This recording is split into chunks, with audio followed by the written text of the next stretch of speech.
దేశంలో ఉండే అన్ని రాజధానుల్లో వెంకటేశ్వర స్వామి దేవాలయం కట్టాలనేది ఒక నిర్ణయం, ఒక సంకల్పం చేశాం. దాని ప్రకారం అందరికీ విజ్ఞప్తి చేస్తున్నా. అక్కడ ముఖ్యమంత్రి కూడా రాస్తాం. వాళ్ళు కానీ ముందుకు వస్తే వెంకటేశ్వర స్వామి దేవాలయం భారతదేశంలో ఉండే అన్ని రాష్ట్ర రాజధానుల్లో కట్టాలనేది ఒక ఆలోచన. ఈ ఆలోచన టీటీడీ కూడా వర్కౌట్ చేసి ముందుకు తీసుకెళ్తారు. అదే మరి విదేశాల్లో కూడా, ఒక మన దేశంలోనే కాకుండా విదేశాల్లో కూడా చాలామంది హిందువులు ఇదయ్యారు. ప్రపంచంలో ఉండే హిందువులకి ఒక ఆలోచన ఉంటుంది, కలియుగ దేవుడు వెంకటేశ్వర స్వామి.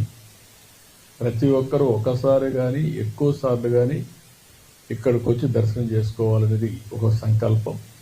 రెండో సంకల్పం, ఎక్కడికక్కడ టెంపుల్స్ ఉంటే ఆ టెంపుల్లో పూజలు చేసుకుంటూ వాళ్ళు ముందుకు పోయే పరిస్థితి వస్తుంది. వెంకటేశ్వర స్వామి ఎక్కడుంటాడో అక్కడ ఆరోగ్యం బాగుంటుంది, మనుషులకి స్ట్రెస్ ఉండదు. ఒకసారి ఆయన తలుచుకొని భారం ఆయన మీద వేసి పనులు చేస్తే ఇంకెలాంటి ఇబ్బందులు లేవు. అలాంటి కార్యక్రమానికి కూడా శ్రీకారం చుడతాం. ప్రపంచం మొత్తం వెంకటేశ్వర స్వామి దేవాలయాలు కట్టడానికి హిందువులు ఎక్కడ ఎక్కువ ఉంటే అక్కడ కడతాం.